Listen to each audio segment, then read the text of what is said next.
You, I haven't started until you just. I'm just playing housekeeping questions.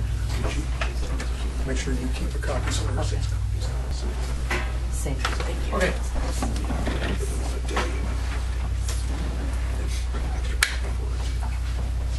Steve, are you? It seems like you have something important on your mind. What? And I'll make To the chair, Mr. Chair. Steve, I just requested that Christie make multiple copies of that same document so they're all available here. Yes. So, I wanted to see it as all. thank you. I'll start the time now. Okay. Mrs. Debbie H. Brown is subject to ARP 10, Section 1A due to her conduct as District 34 Vice Chair in 2012. Ms. Brown is currently the bonus vote for on the SEC and is the ARP Vice Chair-elect. By virtue of being the bonus vote, we have standing to work this issue as the Executive Committee, and we also would have standing since she is the state officer. I will provide evidence that Ms. Brown directed District 34 to improperly distribute the District Treasury without regard to Article 9(7)(b). Rather than divide the funds between the new districts as directed by the rule, Ms. Brown gathered support from other District 34 officers to convert the funds to gas cards for her future district use and distribution. Not only are there no minutes of this meeting, Ms. Brown did not hold the meeting before the preference poll, as she indicated to me in the earlier commentary. The APOC had received a statement dated March 9, 12, which was 3 days after the PPP, to report the conversion of the assets to gas cards. District 34 was the only district which did not conform to the redistricting fund distribution rule. Secondly, District 34, under Ms. Brown's guidance, did not provide proper reports to the ARP treasurer. I will provide evidence that Ms. Brown changed her position repeatedly on the facts when challenged during our investigation of this matter after she was elected to be our vice chair-elect. This handling of funds and these facts pose serious concerns for Ms. Brown's management of ARP business as our chair-elect. Thank you. And then at this time, the respondent, Ms. Debbie Brown or Mr. Ross. if you'd Just like to- one brief comment before she speaks. Okay. This is the most ridiculous charge that I've heard in many a long time, and you ought to be ashamed of yourself for even considering it and making. So we'll include that as your 3 minutes and an opening statement. If you could please continue, please. I will get as far as I can in 3 minutes. I'd just like to read into the record a letter, and you have received copies, so it's page 1 of your document. If you'd follow along with me, please, I would appreciate that instead of paging ahead. Save that for just a bit later. So I felt it important to start out with a bit of an introduction. At the April 2012 ARP State Convention, I was elected vice chairman of the ARP.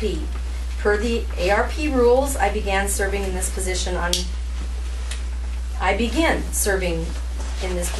February 1, 2013. Article 6, Section 19, from the date of the convention until January 31, 2013, I serve as the State Finance Committee Vice Chairman. Article 6, Section 19, as such, I am not a member of the SEC. Now, on January 3rd, I received via email a complaint from outgoing Chairman Rudrick. January 3rd. This is an important date. I want to just editorialize here for a moment, because all of the concerns that Mr. Rudrick raises have to do with things that occurred a long time ago. 2010, 2012, they're related. Mr. Rudrick.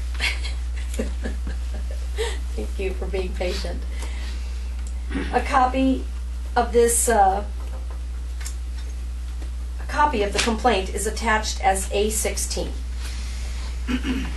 This complaint alleges the following and is quoted below.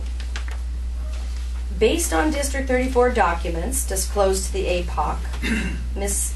Debbie H. Brown failed to comply with the attached ARP rules, Article 7, Section 1D, and Article 9, Section 7B. 1 minute. There's 2 points. 2 points there. This is in the summary, and I've put it up to the top. There's 2 aspects to this complaint, essentially. Failing to distribute funds as directed by ARP rules for redistricting, and number 2, failing to comply with ARP reporting requirements. The complaint requests that I be removed from ARP leadership position. I'm going to stop right there and then continue reading at a moment in time down the road. But I want all of you to keep in mind at this juncture, as we begin here, that 27. everything was done in good faith. Good faith. And what I would have liked to have seen from Chairman Rudrick was the same kind of good faith 10 seconds. to communicate with our district in a helpful, instructional way, as is my understanding of what leadership at that level should include. Time. Thank you. Well, thank you, Ms. Brown. So at this point, we're going to the presentation of case, where the complainant, in this case Mr. Rudrick, has 15 minutes, which will follow immediately by the respondent, Ms. Brown, a cross-examination for 5 minutes. Mr. Rudrick, are you ready to? I went through the audio file that I was accused of having misrepresented. So in the last couple of days, we posted the file so that all the members, not only of the defense team, but all members of the executive committee could review the tape. I could go through it this evening. I was inclined to do so, but I don't believe it's all that helpful, because hopefully you have seen the tape and understand its consequences. Let me talk about my take of what happened. I'll go back.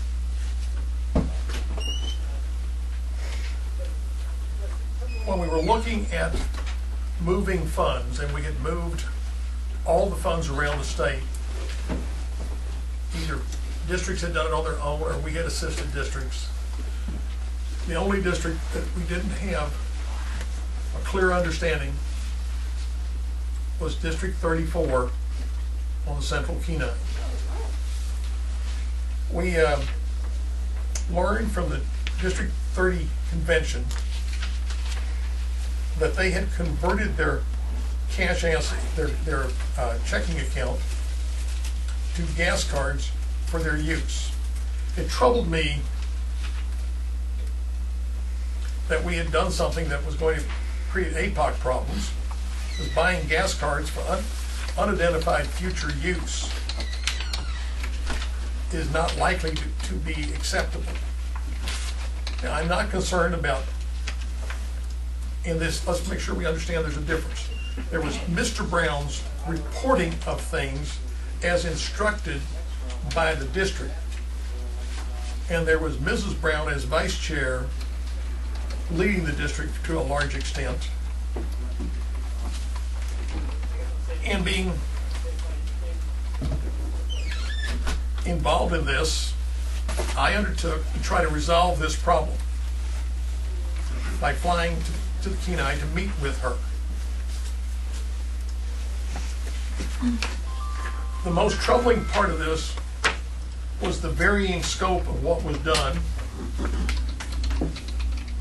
who did it, why it was done, who had what activities. We had an overall total lack of control. We were first told on the record that the district had decided what to do with his money. That's on the audio tape.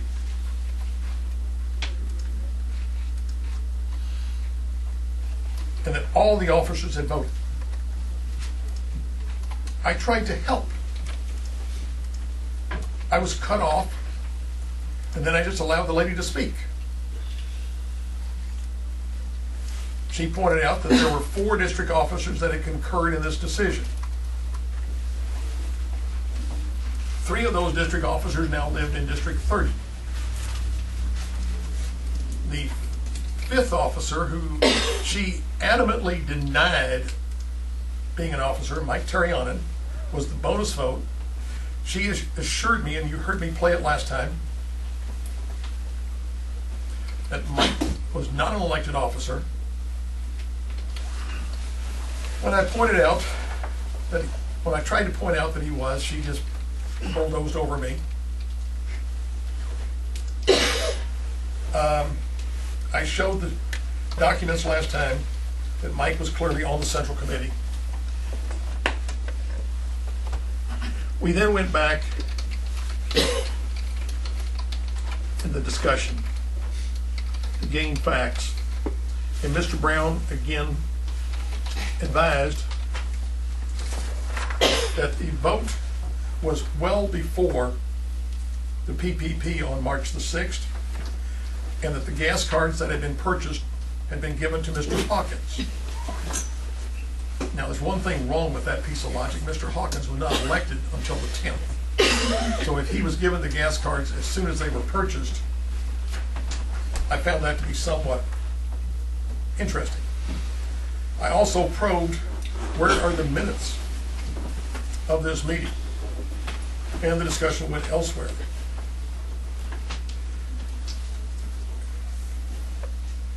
Going back to the management of funds, the control of funds, the reporting of funds. In clip 5, Debbie simply said, gas cards, it's just like money to distribute. That is the total loss of control. To distribute funds for unknown purposes is a violation of APOC. We didn't keep them. The distribution would be convenient, and there was no intent to document. Bad practice, bad precedent. Something I have never seen any organization in the state try to do. Clip 6. Getting the revenue. It was all about moving the money from the bank to get the revenue into some other manner so that the distribution would be convenient. Again, we talked to all, re-identifying Ms. Wall, Mr. Blossom, who's had severe health challenges, and Mr. and Mrs. Brown, not Mr. Terrianen. And the objective was to end the account, to make the account go away. Not proper process by party rules. And definitely not good APOC practices. Clip 7. They're all there. Many comments linking the cards directly to Dick Hawkins. I might have let this thing go had any of the stuff I'd been told was truthful. I called Mr. Hawkins after my visit. He told me he had never seen the cards. He didn't have the cards. That troubled me.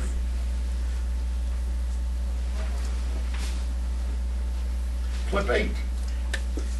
Well, there were no minutes after I brought it up for the 3rd time. There was no write-up. The only write-up that they had was one on March the 9th, which was after the PPP. And in attachment 6, which was sent to APOC, it indicates that the District 34 officers voted on the 9th of March. Getting to the credibility of the witness, what were we doing? Why didn't we